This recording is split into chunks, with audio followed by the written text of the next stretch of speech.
they told us this was going to be at a bar, that this was a very special kind of museum. And I didn't realize this was going to be a theater night. I thought this was going to be a little bit more of a presentation of important artifacts. So I apologize if this is a little erudite for some of you. I do hear there are a lot of people who've gone to college now on Avenue B, so maybe this will stick a little harder, but, well, stick a little harder is awkward in this context. Sorry, guys. But at any rate, if any of the words are too big, just keep drinking, don't worry. I'm sure there'll be more theater soon. But I am here because I'm here on behalf of the Ladies' Society for Atheism and Reason and the Thompson-Herriman family of London. We made a very special contribution tonight. One of the family's flashlights, it's over there in the frame.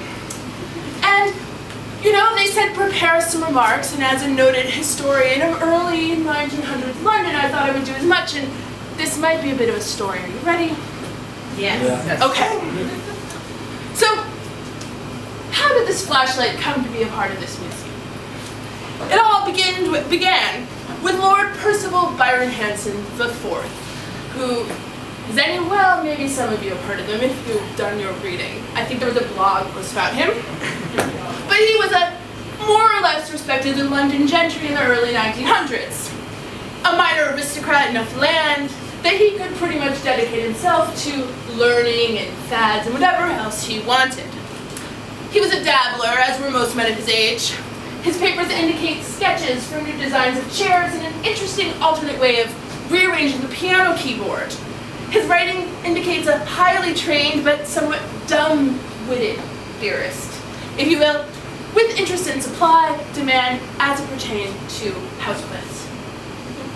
And like a lot of men of his age, Lord Byron Hanson IV was a spiritualist who was interested in the occult. And him and his gentleman friends, quite a bit of a learned men's society, they were seekers. They were looking for ways to look beyond the veil. And they hired and kept on retainer a variety of mediums and psychics. This one used crystals, this one used electricity, this one used opium, whatever worked. And as the gentlemen continued to seek answers, they fell into a tighter and tighter circle until the five of them largely spoke only to themselves and stayed mostly in their clubhouse up on Seville Road. On the other, so you understand what we're here for. The rest of these people, I think they are here to enjoy themselves.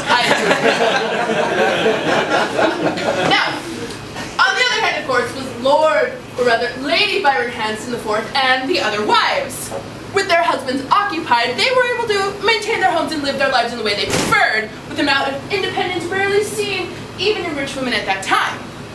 Lady Byron Hanson, as concrete as her husband was abstract, maintained a charming salon in the styles of the continent.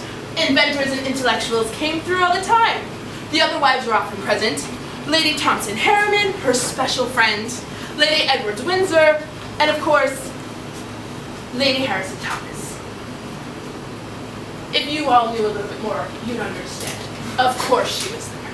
And all this went along quite cozily until April 1909. The women were planning their spring salons. Lady Byron Hanson and Lady Harriman Thompson had just returned from their week hunt in the country and were in the highest of spirits. The Gentlemen's Society for the Exposition of the Dark Sciences, as the club had come to be called, had been lately enamored with a new medium, the Raja, who was a Scottish woman with dark hair and a great deal of business acumen to take advantage of the Orientalist phase currently sweeping London. She had an absolutely demanding regime and demanded absolute devotion. Fasts, prayers to the spirits beyond, strange diets, odd and shaming rituals. And the gentlemen fell under her spell. They said, okay, we're in. And when they came home, if they came home at all they could talk about were the great angels they had seen, the demons, the visions.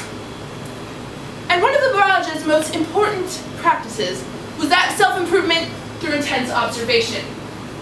The gentlemen would look in the mirror, lit by kerosene lamps or this newfangled electricity, considering the lines of their face for hours. They would look at their arms, counting the hairs and marks. observing for the play of light and shadows. The Raja would hold them in a trance until she would clap her hands. They would run to their papers. They would take notes. As the gentlemen's cheeks grew ever more gaunt, so their devotion grew plump.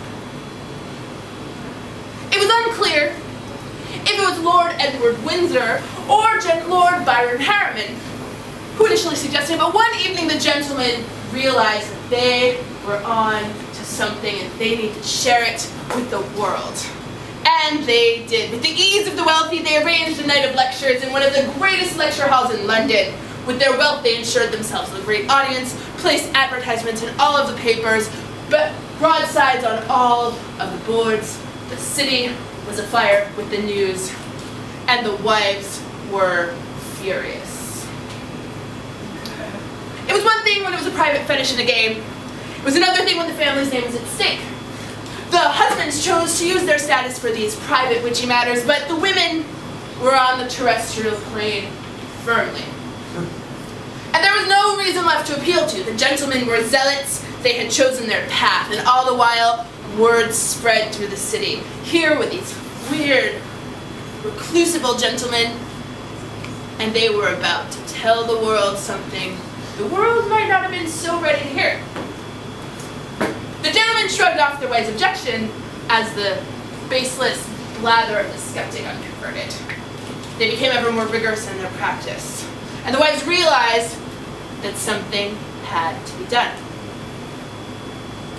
And so it all began with the question Lord or Lady Byron Hanson asked her husband one evening, "Dear, why is it that you only look on the outside of your body for understanding?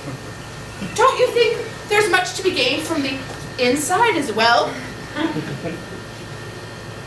And Lord Byron Hanson jumped from his trance and raced back to their clubhouse, realizing, with the zeal that only the truly fundamentalist can have, that they had not gone far enough. The gentleman began with the nose, and then the ears, and then the mouth, and then had to look for other options in this rigorous form of self-discovery.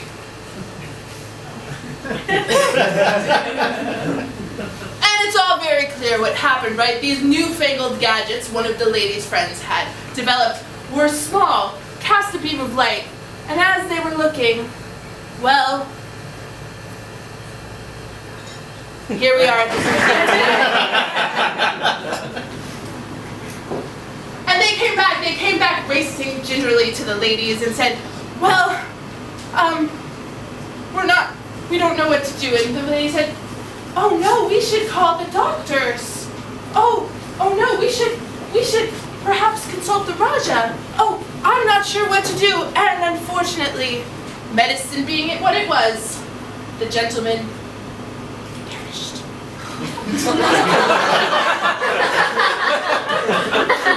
The scandal was immense. The ladies were crushed. The funerals were lavish. It all remained unmarried. The ladies maintaining their widowhood, raising their children together, and after the requisite year of mourning, founded together the society, the Lady Society for Atheism and Reason. So how did this flashlight come to be here at this museum? Well, as I said, the centennial celebration was at hand, and they asked for some research. The research led back to the scandal led back to questions of founding, this all led to a disinterment, and, well, now we have x-rays. And it all became very clear. The Lady Society wasn't sure what to do, but wanted me to make sure that you knew that they wanted to hold tight to their motto, bravery in truth, wisdom in all things. And so they came forth with this story about the place they came as a cautionary tale about the dangers of cults.